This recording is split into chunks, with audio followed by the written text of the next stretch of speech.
So with all the positive feedback that my last video got, which was the top 5 heroes that ended up going to shit at the start of V42 or since V42, I decided to make like another top 5 video. I don't know if you guys like these top 5 videos. Definitely let me know when you leave your opinions in the comments below.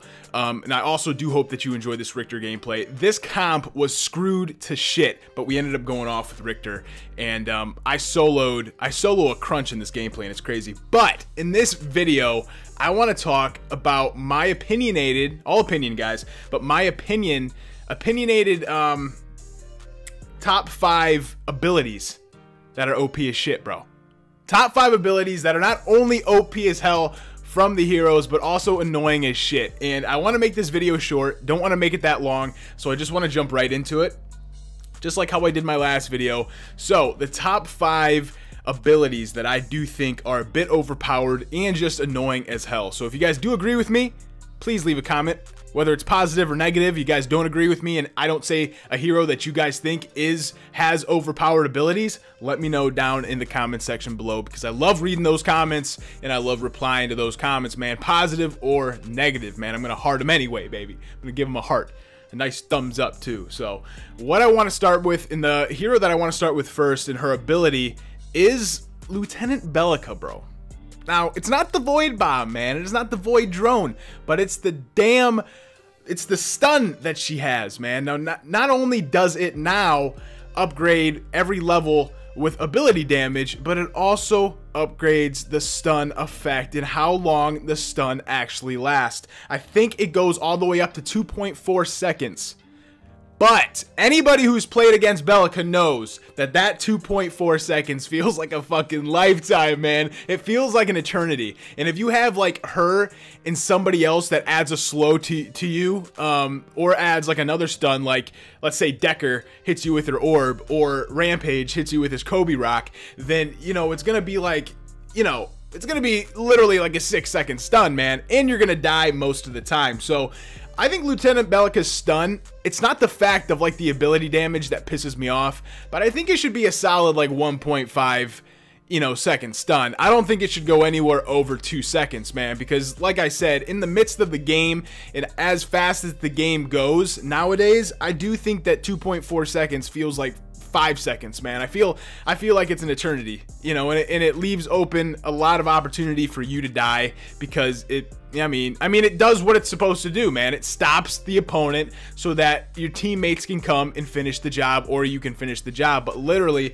when she's max level 15 or 20 and you have the card that upgrades your ability damage to 20% more, you can literally solo an ADC, or solo like a jungler, or solo a mid laner, another caster as Belica, man. She's dominant, man. She's an alpha within this game, and I do think that the stun has everything to do with it, man. I think that thing needs to go down to like a 1.5, but that's my opinion, man. I think Lieutenant Belica's stun is a bit overpowered and annoying at some times, man. I love playing with her though, and with her on my team. But the next ability that I'm going to talk about, it's actually 2 abilities because they go together, and it's Kallari's Dagger and her Shadow Walk, man. Right? And the Dagger doesn't really piss me off that much when it comes to damage, right? I'm not ranting. I don't want this video to sound like I'm ranting, but I feel like the slow is what pisses me off. So her Shadow Walk does what? Like a 50% increase on the damage, or hell, it might even be more. I'm not totally sure. But then she can throw her damn crippling Dagger after the Shadow Walk. It slows you, and the fucking cooldown's like 3 to 4 seconds, man. It's like repeated. You can do it repeatedly, man. You can have that crippling Dagger out and just take down health repeatedly. This is where I 1v1 this crunch. He's like, bro, this counter card, man, the counter effect card really helps here. It just melts him away. But back to the topic of the video, man. I do think that Kallari's Dagger and Shadow Walk makes her a bit overpowered. I think that's why she's overpowered anyway, especially when you add attack speed on there and you have a really good deck. You end up, oh, I killed this Murdoch too. I think I'm gonna die, and this Countess comes in, helps me kill him. It was awesome. But I do think, man, like, her Dagger and Shadow Walk, just the way they go together, and then she can just zip out, right? Because she has that double jump. She just zips out, man, and then she's done. I do think that that's a bit annoying, You know, and I think that those are two comboed overpowered abilities, man. I do think that those are overpowered abilities. Now, the next one I want to talk about is a bit controversial, but it's Morigesh's mark, right? And I don't think, like, it's not her ult that really, her ult does a shit ton of damage, right? And I'm leaving Countess out of this video for the fact of Countess is overpowered, and we all know that. So I'm leaving her out of this video. But Morigesh's mark mixed with her ultimate is pretty, I mean, you know, you guys know it's dominant. It's a threat, and it's something to be reckoned with, man. It's a fear of its own. But I think it's the cooldown time of the mark. I think the cooldown time on a lot of these abilities is what really irritates the shit out of me with this game. There's literally no, I don't want to say strategy and skill, but then again, there's really no skill with this game anymore like how there used to be. And that's not a bad thing, man, because I am still enjoying this game.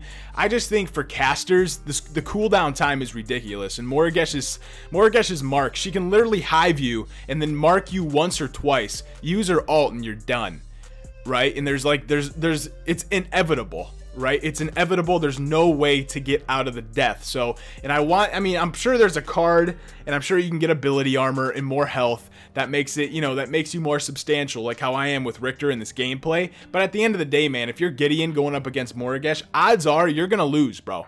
You're going to lose against Morigesh. It's just the way it is, because her mark, her hive, and her ult, they combo so well together that it's an inevitable force, right? That is, say that 20 times, inevitable. Yeah, I can't even say it once, bro. It's an inevitable force to be reckoned with, man. And I think Morigesh's mark is a bit OP just because of that cooldown time. Now, everybody knows the next guy that I'm going to be talking about, and it's Khaimera. And this goes back with the cooldown as well. Khaimera's ambush, bro. It's been annoying since Legacy.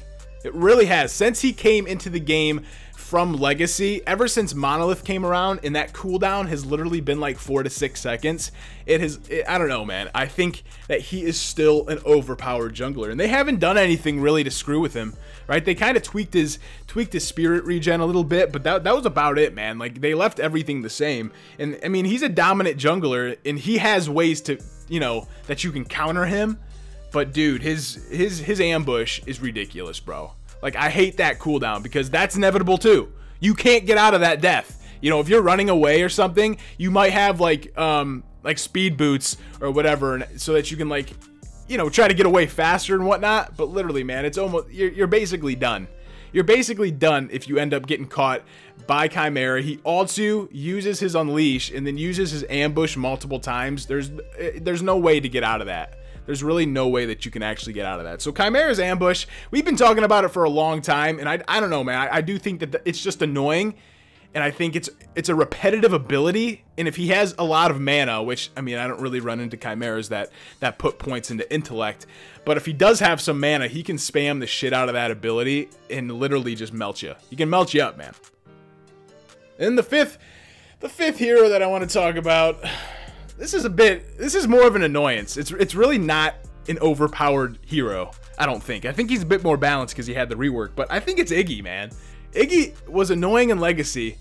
He was annoying in Monolith, and then he fell off. And I was kind of happy that he fell off because I hated Iggy because he's such an annoyance. It's like Kallari. She's such an annoyance as well, right? Because you never know where she's coming from. But with Iggy, he's a great counter to a lot of heroes like Countess, Morigesh, just because he has those turrets. And literally, he's just an annoyance, man. And I just have to say, it's the turrets, right? The ability of him having those turrets, he can put down 3 to 4 turrets. And now that he has the ultimate that he has, which is all based on how many turrets he has down, it's just an annoyance, dude. And I don't think that it's overpowered. I just think, I was thinking about like abilities and other heroes that I can add on this list, and I really didn't have any. You know, to be honest with you, I think there's a lot of heroes that are balanced. I didn't add Countess because I think all of Countess's shit is unbalanced. But there's, I mean, I don't know, man. Like, I think Wraith is balanced. You know, nobody really uses him, but, you know, I went against a guy who was using him, I think yesterday or 2 days ago, and he did well. That team won, right? And I think a lot of the shit's balanced. Just the characters that are OP, like Wukong and stuff, I didn't mention in this video because of the fact that, you know, everybody kind of knows that they're overpowered. But I do think that Iggy's turrets, they're not that overpowered. but I do think that they're an annoyance, man, because they have a shit ton of health. I think it's like 550 to 600 health once he levels them all the way up. It might be more, to be honest, but they take a while to shoot down, especially early in mid-game, and I think that they're more of an annoyance than anything. I mean, I think he's one of the most annoying characters and most annoying heroes. He's been the most annoying hero since Legacy. Like, ever since I remember Iggy being in the game, he has been such an annoyance. So, that is going to wrap up the video, guys. I'm just going to do a little overview of the video again, just like how I did in my last video. So, I do think Lieutenant Belica's stun, the 2.4 second stun, is a bit overpowered, man. I think it should go down to about 1.5, because that shit is an eternity, man. That is a lifetime, especially when you're like 35 minutes into the game, 30 minutes into the game, and you're having epic team fights, man. 2.4 seconds feels like 5 seconds, and that is a lifetime. Kallari's Dagger and Shadow Walk, I think that duo is ridiculous, just because the Crippling Dagger has a very fast cooldown time, so she can literally spam the shit out of that. Morigesh's Mark, because of the cooldown time as well. She marks hives and then uses her ult. You're basically done. It's inevitable. Khaimera's Ambush, because of the cooldown time as well, he can literally spam the shit out of that until he runs out of mana, and if he hits you with his hack, with his Unleash, with his ultimate, with Cole, and then he hits you with the ambush multiple times, you're not escaping that death. And then, of course, like I just talked about, Iggy's turrets, man. So Iggy's turrets, not really that overpowered, but I do think he is one of the most annoying heroes in the game, if not the most annoying hero in the game, right behind Kallari. So I do hope you guys enjoyed the video. If you guys like these top 5 videos, definitely let me know. Whether it's a positive feedback, or a positive comment, or a negative comment, I'm going to get back to all the comments. I'm going to heart them. I'm going to thumbs them up, man, because I love everybody's comments, man. I love reading them. They help give me a better perspective on the game and also how to become better at the game as well. So I do hope you guys enjoyed. If you did, please be sure to leave a like, comment, and of course, smash that subscribe button. And as I always leave the outro, hope all you guys have a great and peaceful afternoon. Take care and peace out. Thanks.